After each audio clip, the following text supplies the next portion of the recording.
que l'ange qui nous a visités revienne encore. Est-ce que tu peux dire à ton frère qui est à côté que l'ange qui nous a visités revienne encore?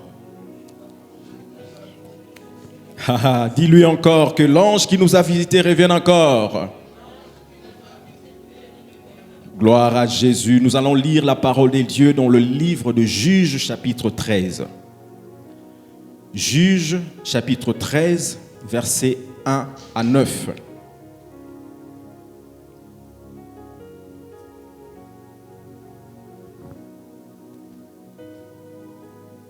Juges chapitre 13, versets 1 à 9.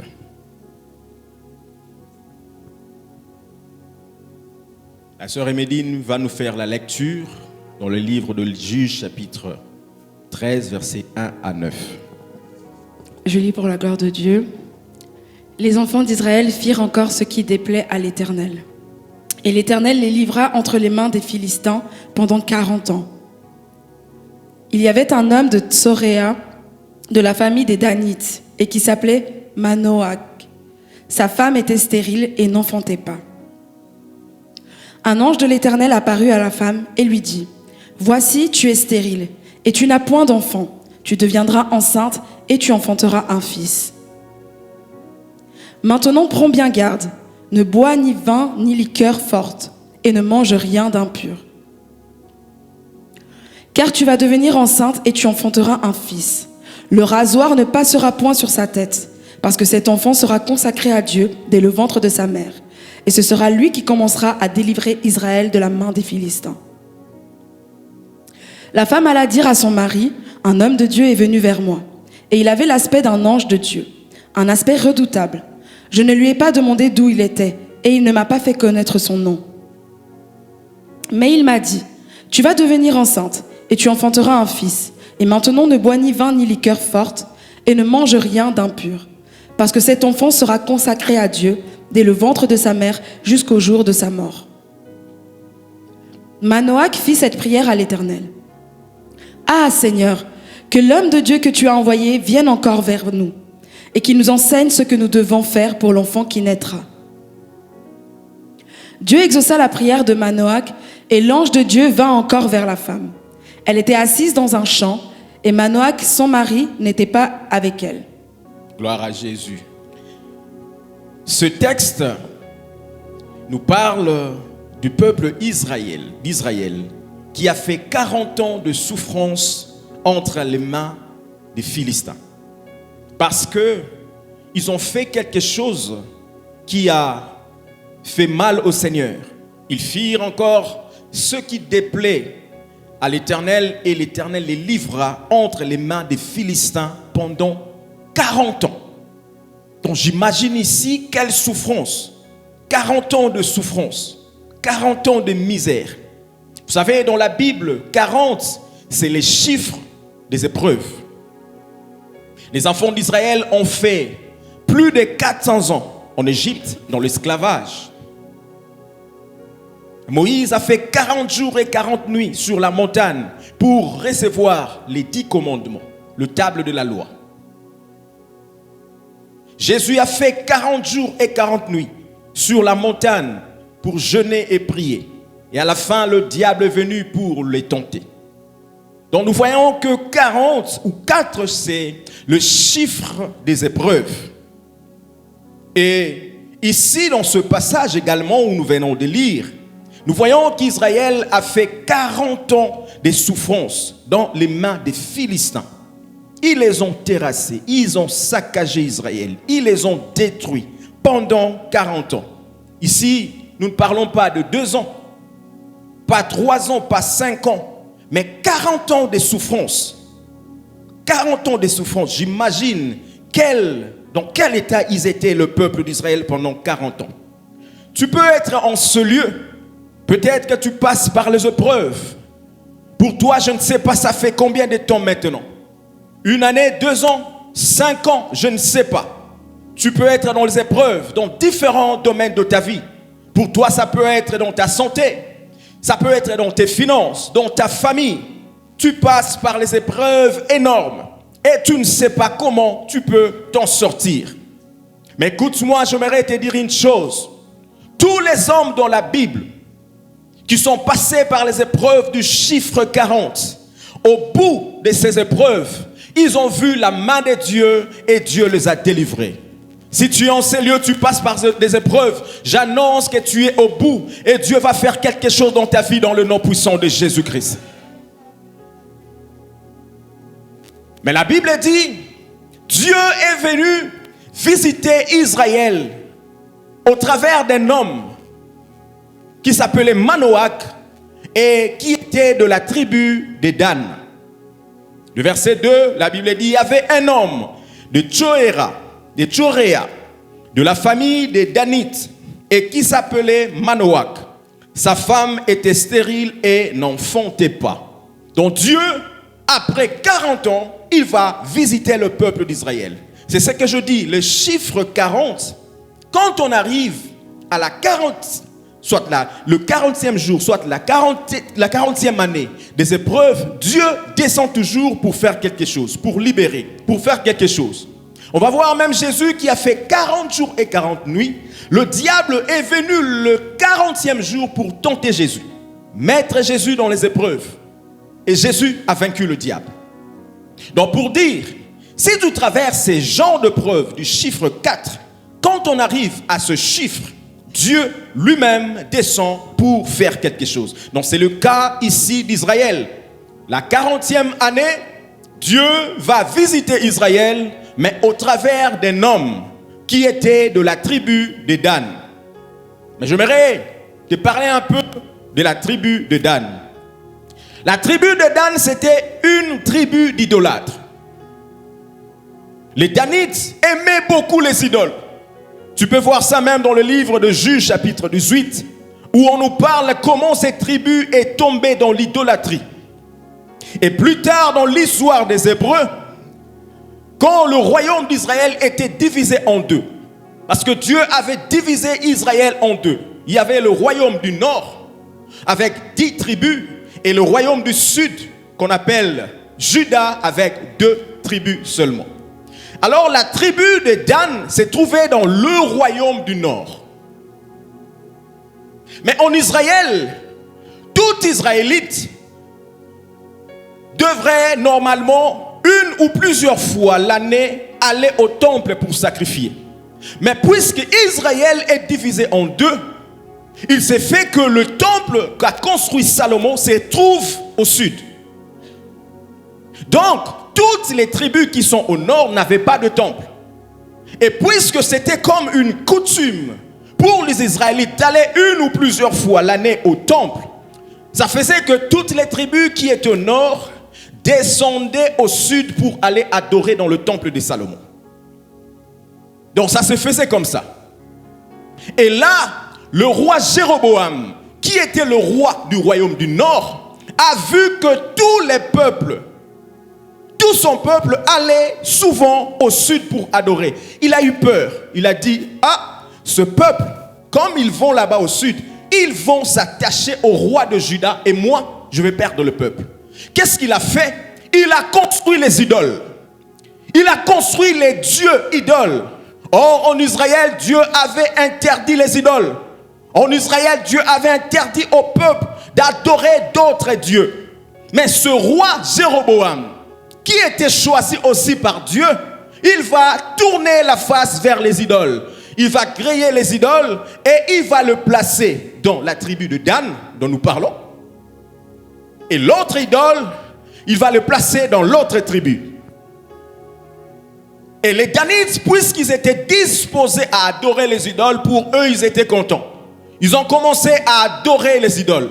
Et ils ne partaient plus au temple de Salomon. Voilà comment cette tribu est tombée dans l'idolâtrie. Donc cette tribu était une tribu d'idolâtres. Mais ce qui m'étonne ici, Dieu, pour délivrer Israël, il va choisir un homme qui s'appelle Manoach, mais qui vient de la tribu de Dan, la tribu des idoles, des idolâtres. Et Dieu ne s'arrête pas là, il choisit un homme qui est idolâtre, pas seulement idolâtre, mais sa femme est stérile et n'enfante pas.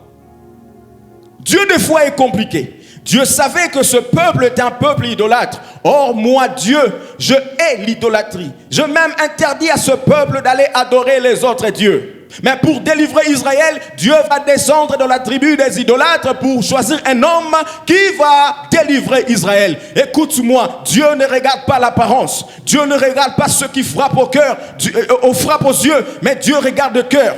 La Bible dit que Dieu prend les choses folles pour confondre les sages. Il prend des petites choses pour confondre les grands. Et ce matin, je dis, Dieu ne regarde pas qui tu es. Dieu ne regarde pas tes faiblesses. Dieu ne regarde pas ton apparence. Mais c'est toi que Dieu a choisi pour délivrer ta famille, pour délivrer les choses et faire des choses qui vont étonner le monde.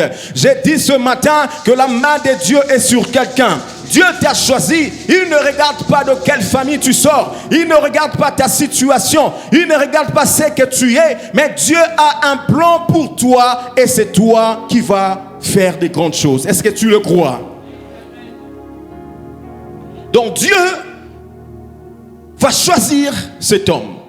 Dieu des fois est compliqué. Il choisit un homme qui, aux yeux des hommes, est complètement disqualifié.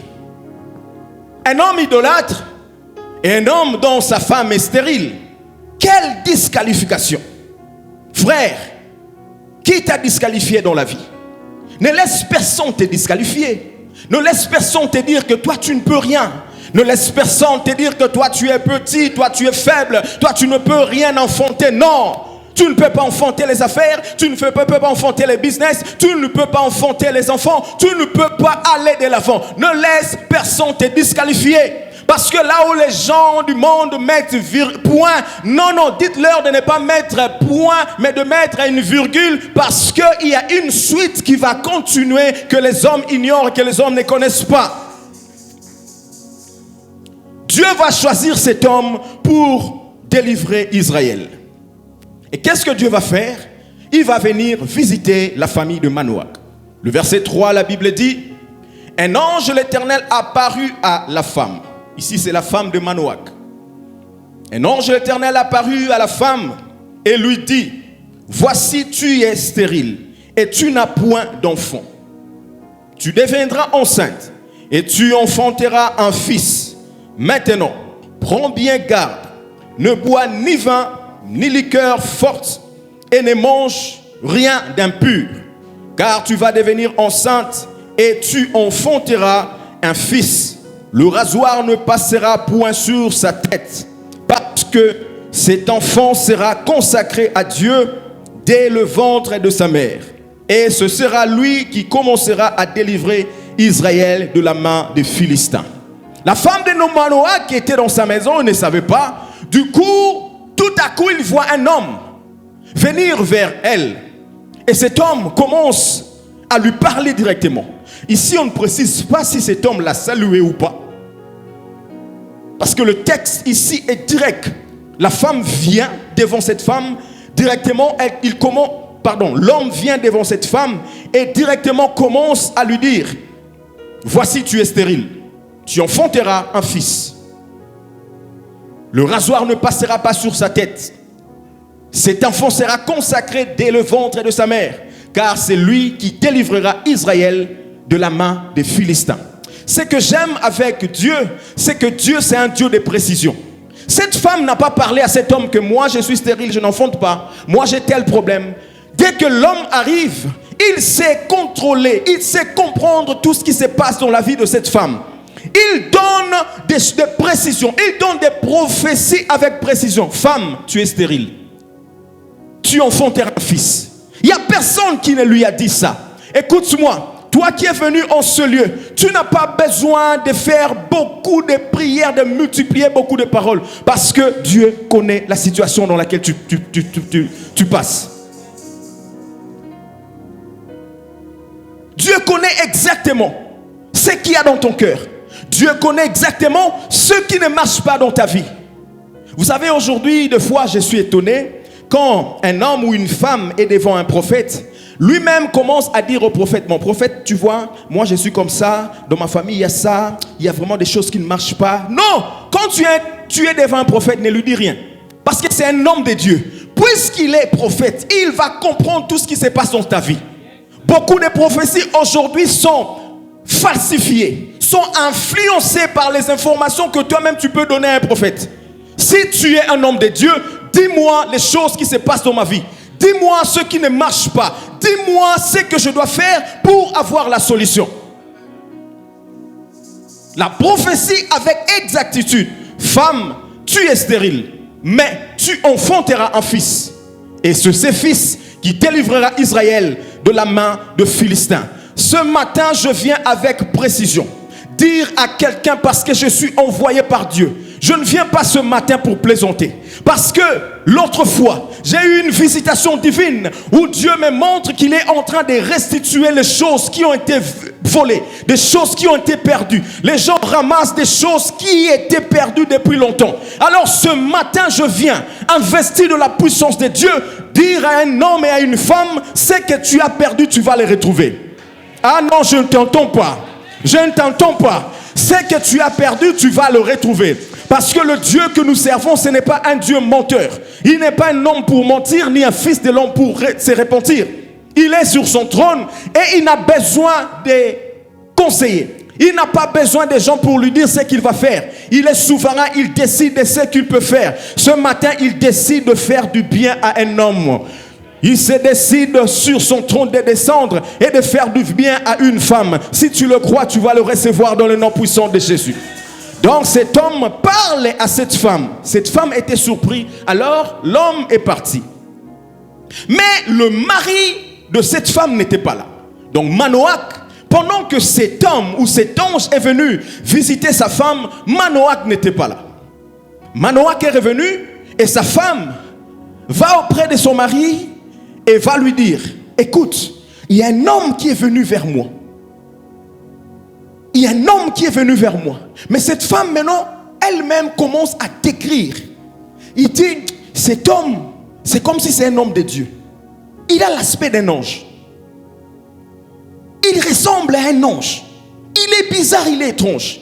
Il est venu me dire, femme, tu vas tomber enceinte et tu enfanteras un fils. Le rasoir ne passera pas sur sa tête, car c'est lui que Dieu a choisi pour délivrer le peuple d'Israël. Quand Manoach a écouté cela, écoute, Manoach a fait une prière. Et cela est écrit au verset 8. Manoach directement a fait une prière. Ô éternel Seigneur, que l'homme de Dieu que tu as envoyé vienne encore vers nous et qui nous enseigne ce que nous devons faire pour l'enfant qui naîtra. Manoach va faire une prière. Moi, je n'étais pas là, Seigneur, quand tu envoyais l'homme de Dieu. Je n'étais pas là quand cet ange est venu visiter ma femme. En quelque sorte, j'ai raté la visitation divine. Mais je te supplie, Seigneur, que l'ange que tu as envoyé revienne encore une fois. Que l'homme que tu as envoyé revienne encore une fois. J'ouvre une parenthèse. Vous savez, quand nous disons que l'ange que tu as envoyé revienne encore une fois, ce n'est pas ici que nous faisons des cultes des anges. Ce n'est pas que nous invoquons les anges. Une chose que tu dois savoir, quand tu lis la Bible, il y a une différence entre l'ange de l'Éternel et l'ange simple. Ce n'est pas la même chose. L'ange de l'Éternel, c'est Dieu lui-même. Partout où tu vas lire la parole, il est écrit, l'ange de l'Éternel est venu, c'est Dieu lui-même qui a pris la forme d'un homme, la forme d'un ange pour parler ou visiter quelqu'un. Mais là où c'est écrit l'ange tout court, c'est les anges de Dieu, les envoyés de Dieu. Et vous allez voir la différence, c'est que partout où l'ange de l'Éternel est venu visiter les gens les ont adorés, ils ont accepté. Mais les anges comme envoyés, quand il vient vers toi, dans la Bible, il te visite, tu veux l'adorer, ils ont refusé. Ils ont dit, je suis un envoyé de Dieu, adore Dieu. C'est ça la différence. Dans l'ange de l'Éternel, tu vas voir dans la Bible, Abraham a été visité par l'ange de l'Éternel. Abraham a adoré l'ange. Parce que ce n'était pas un ange. Un ange, c'est une créature simple que Dieu a créée et on ne peut pas l'adorer. Mais l'ange de l'Éternel, c'est Dieu lui-même qui vient vers les hommes. Donc, quand tu lis la Bible, tu peux faire cette grande différence.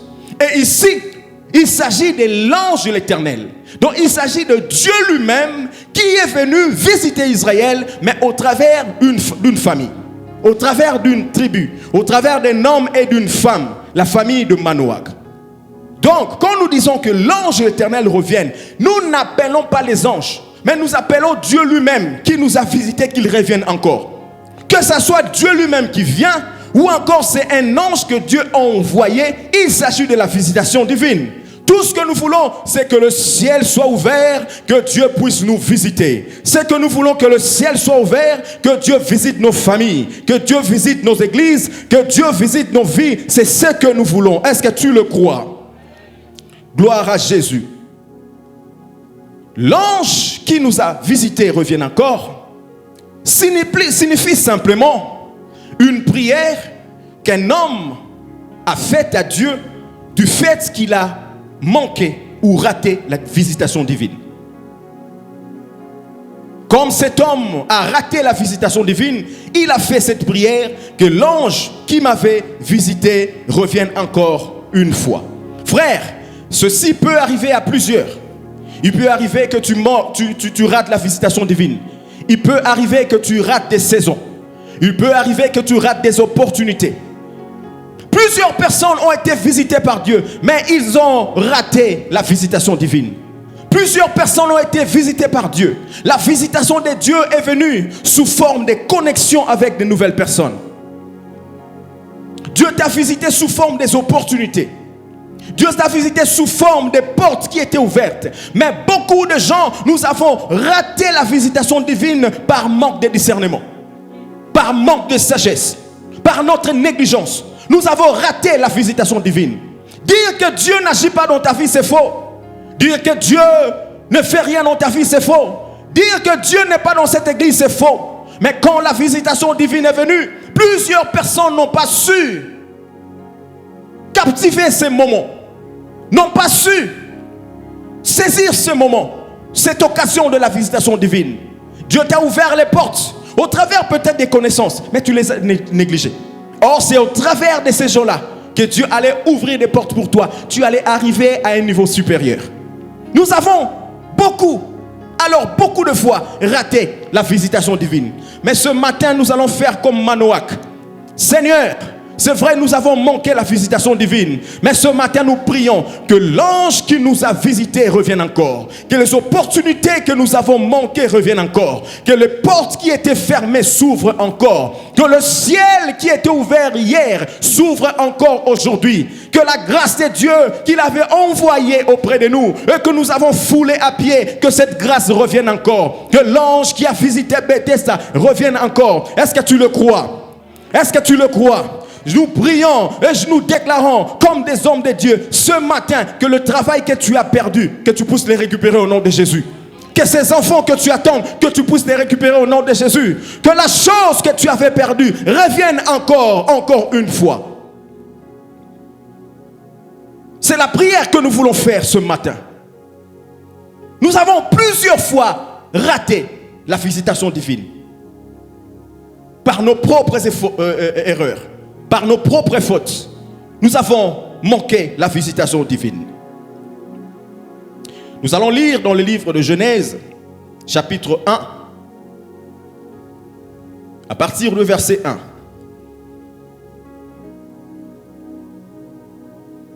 Genèse, chapitre 1, verset 1.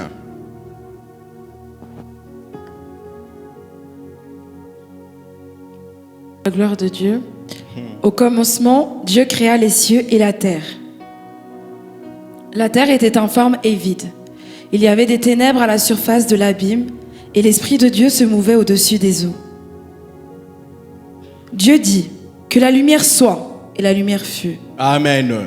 Au commencement, Dieu créa les cieux et la terre. Verset 2, la terre était informe et vide. Il y avait des ténèbres à la surface de l'abîme et l'Esprit de Dieu s'est mouvé au-dessus des eaux. Et Dieu dit que la lumière soit et la lumière fut. Je me pose des questions. Comment un Dieu parfait peut créer une terre informe et vide? Est-ce que tu t'es déjà posé cette question? Notre Dieu, c'est un Dieu parfait. Il fait toutes choses à la perfection. Notre Dieu, c'est un Dieu des lumières, rempli de lumière impénétrable. Comment peut-il créer une terre remplie de ténèbres? Comment peut-il créer une terre remplie de désordre? Mais il faut savoir, quand tu lis la Bible, vous voyez, quand tu lis le verset 1 et le verset 2, ne pense pas que c'est des minutes qui les séparent. Il y a d'autres passages dans la Bible, le verset 1 et le verset 2. Il y a des années et des années qui séparent les deux versets. Quand tu fais les études bibliques, ou que tu fais les cours de la Bible, on te montrera des chapitres où 2 versets seulement sont séparés par plusieurs années. C'est le cas de ce verset que nous venons de lire. Au commencement, Dieu créa les cieux et la terre. Quand on dit au commencement, Dieu créa les cieux et la terre, le verset 1 d'abord, ça veut dire, quand Dieu a créé les cieux, il a créé tous les habitants du ciel directement. Il a créé les anges, les archanges, il a créé Lucifer, qu'on appelle communément le diable.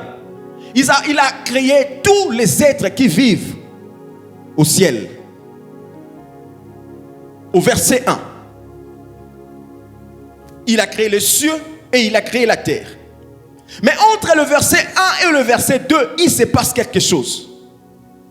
Parce que dans le livre de Job, la Bible dit, Job est en train d'écrire que pendant que Dieu créait l'univers, les anges acclamaient.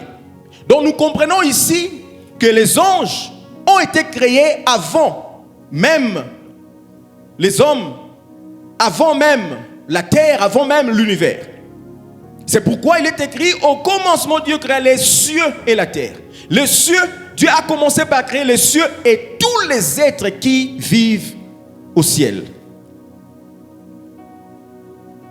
Il est écrit que le diable, Lucifer, c'était un ange de lumière. Le diable, c'était un archange. Parce qu'il faut savoir que dans la catégorie des anges, tous les anges n'ont pas le même niveau. Il y a des catégories. Il y a des archanges, il y a des séraphins, il y a des chérubins, il y a plusieurs sortes d'anges. Alors les archanges sont comme le rang les plus élevés. C'est comme des chefs.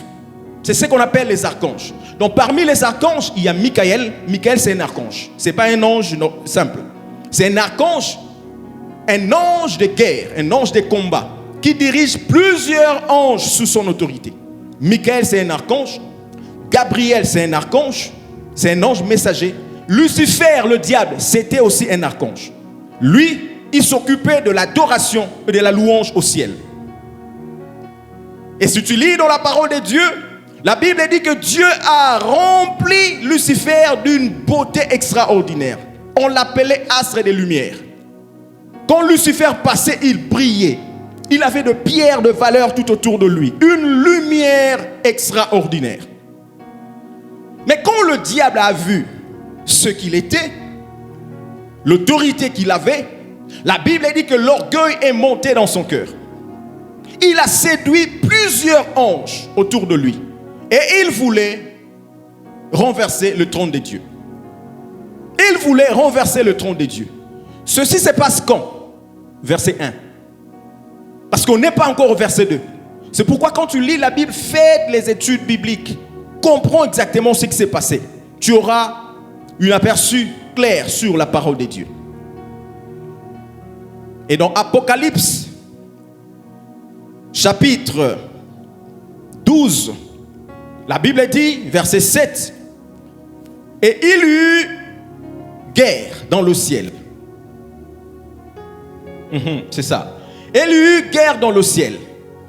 Michel ou Michael et ses anges combattirent contre le dragon. Et le dragon et ses anges combattirent. On passe. Mais ils ne furent pas le plus fort. Qui ne fut pas le plus fort? Lucifer et ses anges. Ils ne furent pas les plus forts. Et leur place ne fut plus trouvée dans le ciel. Et il fut précipité, le grand dragon, le serpent ancien appelé le diable et Satan, celui qui séduit toute la terre, et il fut précipité sur la terre et ses anges furent précipités avec lui. Vous comprenez? Tout ceci se passe au verset 1. Au commencement, Dieu créa le ciel et la terre. Le verset 2, il n'y a pas encore. C'est pourquoi je dis, dans la Bible, quand tu lis, il y a des versets qui sont séparés par des milliers d'années. Parce que c'est lui qui écrit la parole, il n'était pas là. C'est Moïse qui a écrit le livre de Genèse. Moïse n'était pas là. C'était une inspiration que Dieu lui donnait, écrit ça. Mais il ne pouvait pas tout écrire parce qu'on ne peut pas tout écrire dans la parole. Donc la Bible dit, il y eut une guerre au ciel. Lucifer, qui était un archange au ciel, a vu qu'il avait le pouvoir et l'autorité. Il a séduit beaucoup des anges. Et quand Dieu a vu cela, toi une créature que moi j'ai créée, tu veux te rebeller contre moi. Dieu n'a pas combattu contre Lucifer, non. Lucifer c'est sa créature. Dieu est plus puissant que lui. Dieu a donné l'ordre à Michael. Parce que Michael c'est l'ange de guerre, l'ange des combats. Dieu a donné à Michael, prends-moi cet homme-là, précipite-le sur la terre. C'est pourquoi on dit, là où nous venons de lire, il y eut guerre. Donc Michael s'est levé avec ses anges, Lucifer de l'autre côté, guerre, combat. Mais Michael était plus fort que le diable, il l'a précipité sur la terre.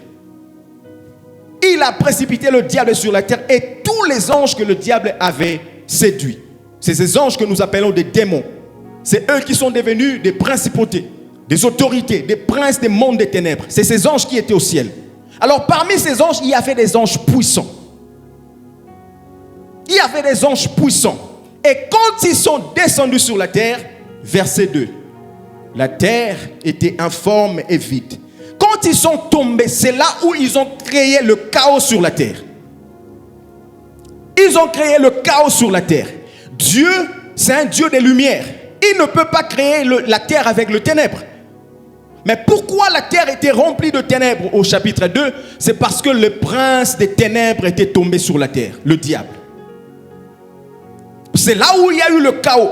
En hébreu, on parle de tohu bohu, un désordre, un chaos, le catastrophe sur la terre.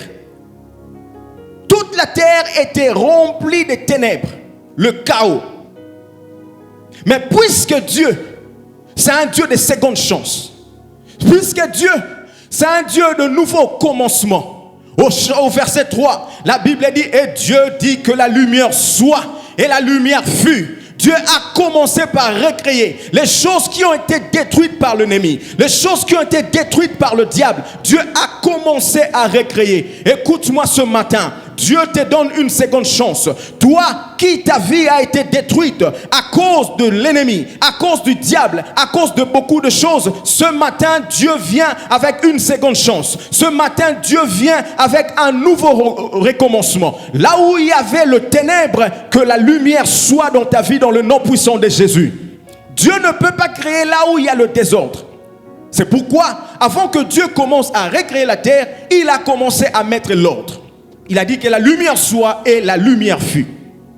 Ça veut dire, le Dieu qui avait créé la terre avant, qui était en parfait état, est venu pour la deuxième fois recommencer, recréer, arranger toutes les choses qui étaient perdues. Ce matin, il y a quelque chose qui est détruit dans ta vie. Il y a quelque chose qui ne va pas dans ta vie. Il y a le ténèbre qui s'apaise sur toi. Et tu commences à tâtonner parce que tu ne sais pas voir clair. Mais ce matin, nous disons que Dieu qui nous avait visités revienne encore. Que Dieu qui nous avait visités recrée encore les choses. Que Dieu qui nous avait visités amène encore la lumière. Que la lumière éclaire ta vie. Que la lumière éclaire ta famille. Que ta lumière éclaire tout ce qui est en toi dans le nom puissant de Jésus. Est-ce que tu peux dire nouveau commencement? Dis encore nouveau commencement. Le Dieu, c'est un Dieu de nouveau commencement. La Bible dit que Job est passé par des moments compliqués. Job avait une première visitation, c'est-à-dire Dieu l'avait béni. Dieu était avec lui. Toute sa famille était bénie. Il était le plus riche de son époque. Il avait des beaux enfants. Une très belle femme. Il avait des bœufs, la Bible le cite ici, des milliers et des milliers de bœufs. De chameaux, de chevaux. Il était hyper riche. Mais le diable est passé dans la vie de Job. Il a sémé le chaos. Il a mené une maladie que Job voulait même mourir. À tel point que sa femme commençait à lui dire, insulte Dieu et meurs. En un même jour, Job a perdu tout ce qu'il avait. Il était assis dans sa maison, il voit un serviteur pour lui dire, hey, nous étions là au champ en train de paître les chameaux. Les gens sont venus, ils ont détruit tous les chameaux, tous les bœufs, tous les animaux que tu avais. L'homme n'avait pas fini. Une autre personne est venue dire, tes enfants étaient là-bas dans une maison chez leurs frères en train de manger. Le feu est descendu, tous tes enfants sont morts. Le même jour, une autre personne vient lui rappeler. Il a perdu tout ce qu'il avait. Et ce n'était pas fini là. Lui-même, le diable lui a frappé d'un ulcère malin. Une maladie pas possible. Il a perdu tout ce qu'il avait. Mais ce que j'aime avec Dieu, comme c'est un Dieu de nouveau recommencement. La Bible dit, Dieu restaura Job dans son état premier quand il a prié pour ses amis. Dieu restaura Job et il lui donna le double de ce qu'il avait. Ce matin, je déclare la restauration dans ta vie au nom de Jésus. Que l'ange qui était venu revienne encore et amène une restauration. Mais vous savez, quand Dieu vient pour la deuxième fois, il amène le double de ce que tu avais perdu. Parce que Job, ce qu'il avait perdu était petit par rapport à ce qu'il a retrouvé après. La Bible a dit, il a eu le double de tout ce qu'il avait perdu. Il a eu de beaux enfants plus que ce qu'il avait avant. Il a eu plus d'argent que ce qu'il avait avant. Il a eu une vie prospère que ce qu'il avait perdu avant. Ce matin, reçois la restauration dans le nom de Jésus. Dieu va restaurer ta vie et tu auras le centuple de ce que tu as perdu. Mais le problème, il faut avoir la foi en Dieu. Les gens disent, cette année c'est l'année de la multiplication, mais jusqu'à là nous n'avons rien vu. Pourquoi jusqu'à là je n'ai rien vu? Alors que c'est l'année de la multiplication. Dieu est venu te visiter, mais tu étais insensible. La Bible parle d'un aveugle. Je vais m'arrêter par là. On amena un aveugle de naissance à Jésus. Et on supplia Jésus de guérir cet aveugle. Jésus a pris cet homme, il l'a amené hors de la ville.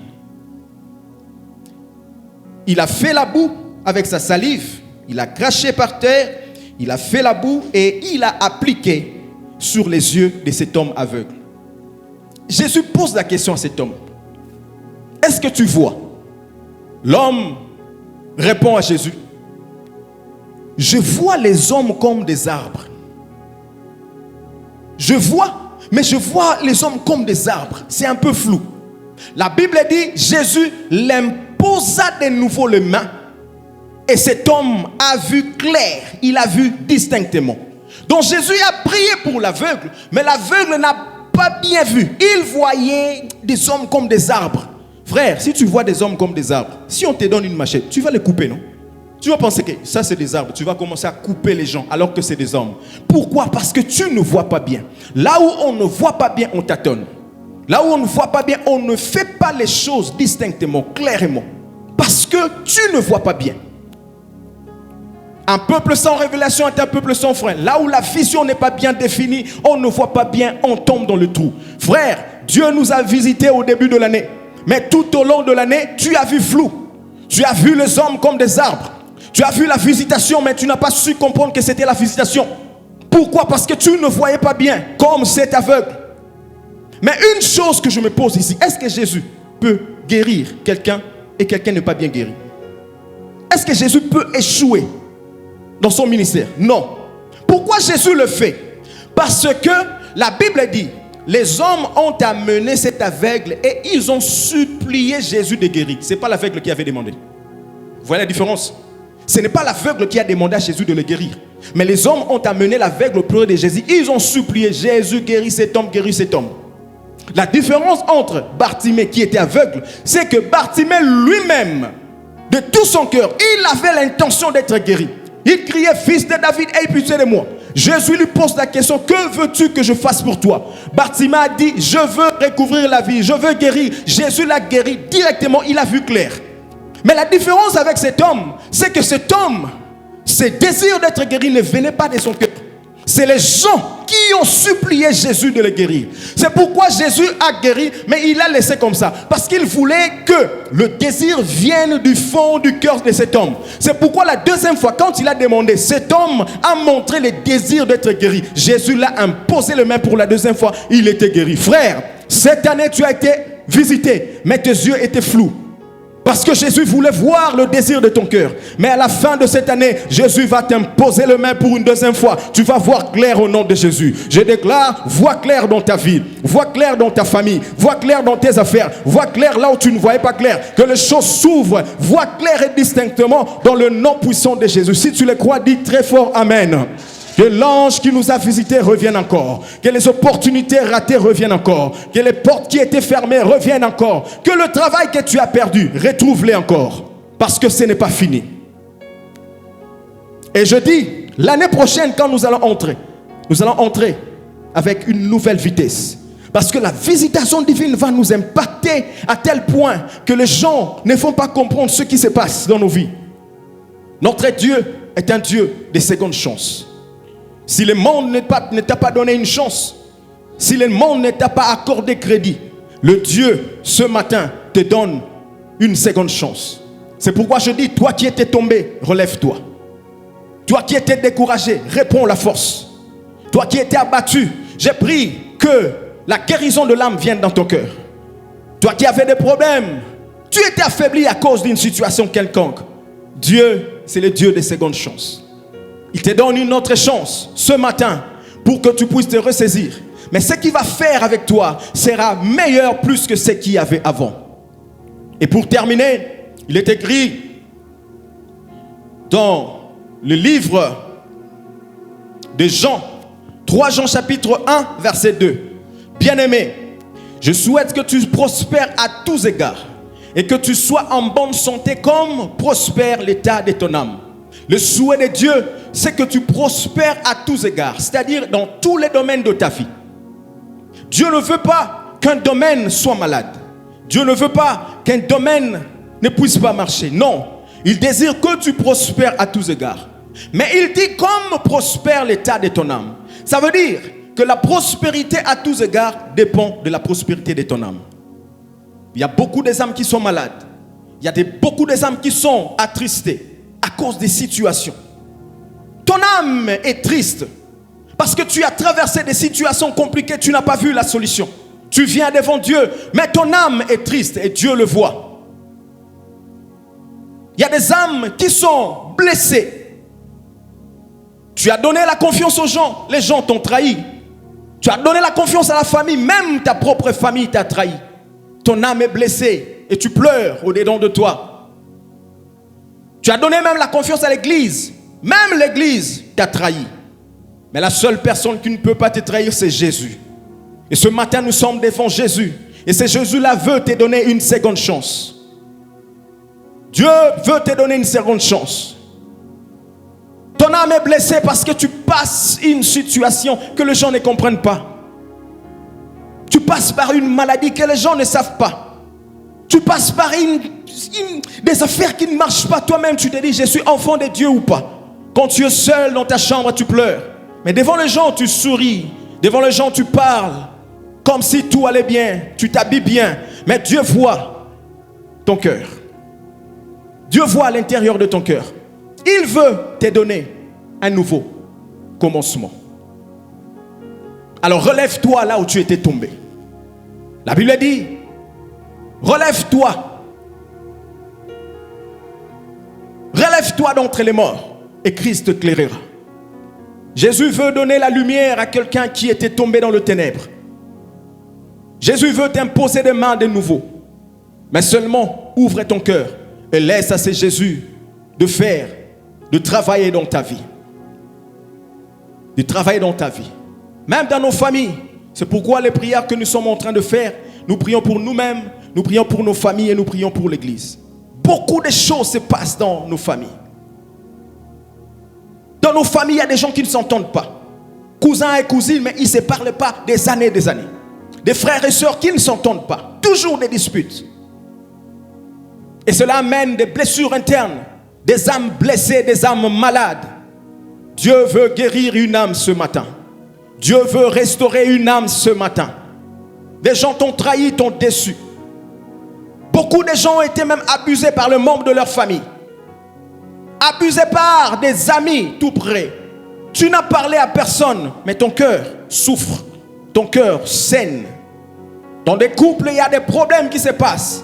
L'homme et la femme ne s'entendent pas, mais ils font semblant d'être en bonne relation, en bonne santé. Ils font semblant d'être bien devant les gens. Mais Dieu connaît le cœur, il sonde le cœur. Des gens qui se chamaillent, des gens qui se battent, les gens qui se combattent. Même à l'église, des gens sont derrière les postes. Ça fait mal au cœur de Dieu.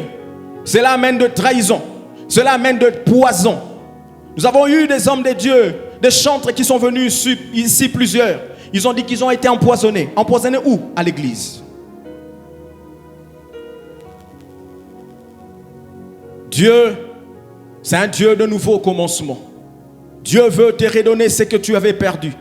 Mais seulement, il va commencer par la restauration de ton âme. Il va commencer par la restauration de ton cœur. Il veut que tu ouvres ton cœur encore ce matin et que tu reviennes à lui. Est-ce que tu veux revenir au Seigneur? Est-ce que tu peux fermer tes yeux là où tu es? Tu peux fermer tes yeux là où tu es. Tu vas revenir à Dieu parce qu'il a quelque chose qu'il veut faire avec toi. Mais j'avais dit ici que Dieu ne crée pas dans le désordre. Avant de commencer à recréer la terre, Dieu a commencé à mettre l'ordre. Il a commencé par amener la lumière. Commencé par créer des choses petit à petit. Le premier jour, le deuxième, jusqu'au 6e jour. Il n'a pas tout fait le même jour. Parce qu'il voulait mettre l'ordre. Est-ce que tu peux mettre l'ordre dans ta vie? Est-ce que tu peux revenir au Seigneur? Tu peux revenir au Seigneur là où tu étais tombé parce qu'il t'attend. Il va amener un changement radical, une restauration complète dans ta vie. Est-ce que nous pouvons nous lever là où nous sommes? Lève-toi là où tu es. Tu vas juste toucher ton cœur et fais une prière parce que Dieu t'entend. Dis Seigneur, restaure mon âme. Commence à faire cette prière. Seigneur, restaure mon âme. Mon âme est tellement blessée à cause des coups bas, à cause des trahisons. Commence à restaurer mon âme. Fais cette prière. Commence à prier. Ton Père t'entend. Ton Père t'écoute. Tu n'as pas besoin de parler à celui qui est à côté de toi, mais parle à ce Dieu-là. Parle à ce Dieu-là qui écoute. L'ange va nous visiter encore, mais il faut que nos cœurs soient prêts pour recevoir la visitation divine. Là où tu étais trahi par la famille, par des amis, ouvre ton cœur. Et Dieu demande à quelqu'un ce matin de pardonner. Les gens t'ont fait du mal et tu as gardé rancune dans ton cœur. Dieu n'agit pas là où il y a des rancunes. Dieu ne peut pas fonctionner comme ça parce que ton cœur est dans le désordre complet. Commence à pardonner celui qui t'a fait du mal. Il peut être dans ta famille, il peut être dans ton entourage, il peut être à l'église ici, il peut être dans ton travail, mais commence à pardonner et ouvrir ton cœur. Dis Seigneur, restaure-moi, restaure-moi, restaure mon âme, restaure mon cœur, Seigneur, restaure nos âmes, Jésus, restaure nos âmes ce matin, Seigneur. Nous venons pardonner à ceux qui nous ont fait du mal. Nous venons ouvrir nos cœurs, Seigneur Dieu, nous demandons le pardon pour nous-mêmes, pour nos familles. Dans nos familles, il y a tellement de désordre. Il y a tellement le chaos. Le diable a sémé le chaos, a sémé le désordre. Mais toi, tu es le Dieu de seconde chance. Le Dieu de nouveau commencement. Recommence à créer des choses. Mets encore ta lumière au nom de Jésus. La deuxième prière que tu vas faire, quand le diable a créé le chaos sur la terre, Dieu a recréé. En appelant la lumière. En appelant la lumière. Tu vas commencer à chasser toute forme de chaos dans ta vie et dans ta famille. Toute forme de chaos que le diable a sémé. Le diable peut prendre contrôle de toute une famille. Il sème de maladies, il sème des problèmes. Vous n'avancez pas. Si vous touchez l'argent, les gens tombent malades. Jusqu'à ce que cet argent va terminer après le problème finisse. Tu ne fais rien avec ton argent. Parce que le diable contrôle. Parce qu'il est là pour s'aimer le chaos.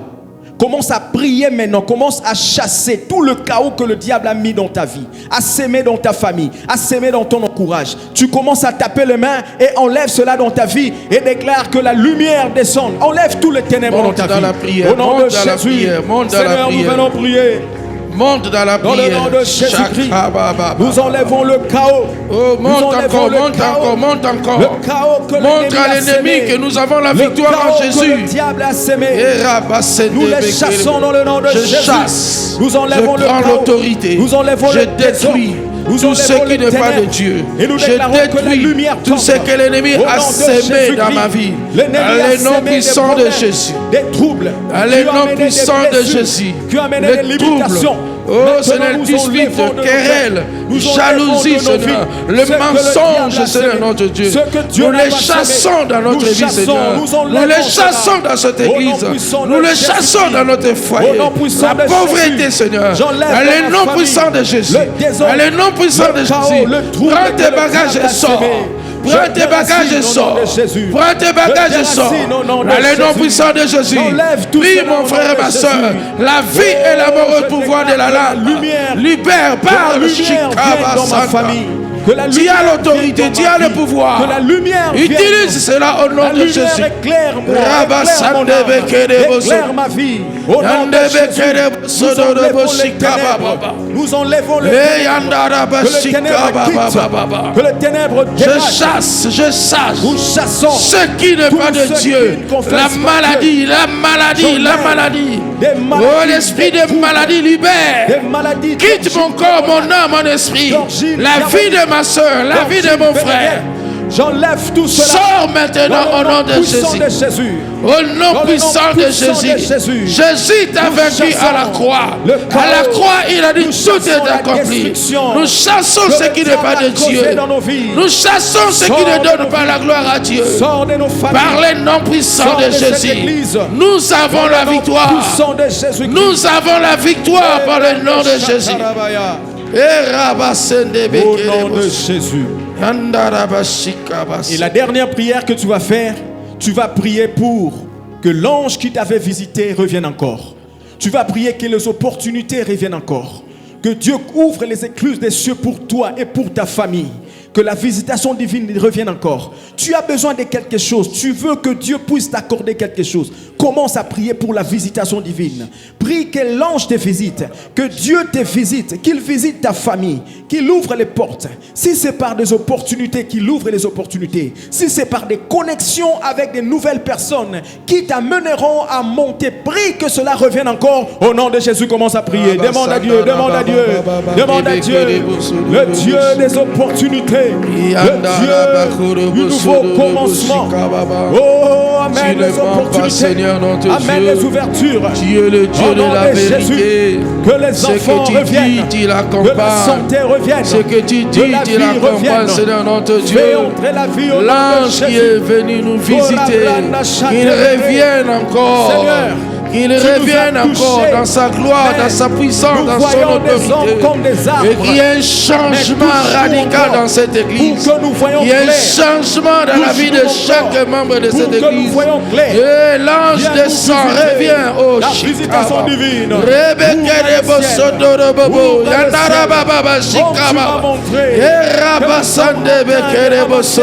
Des choses que nous avons perdues. Maintenant, manifeste-toi, Seigneur.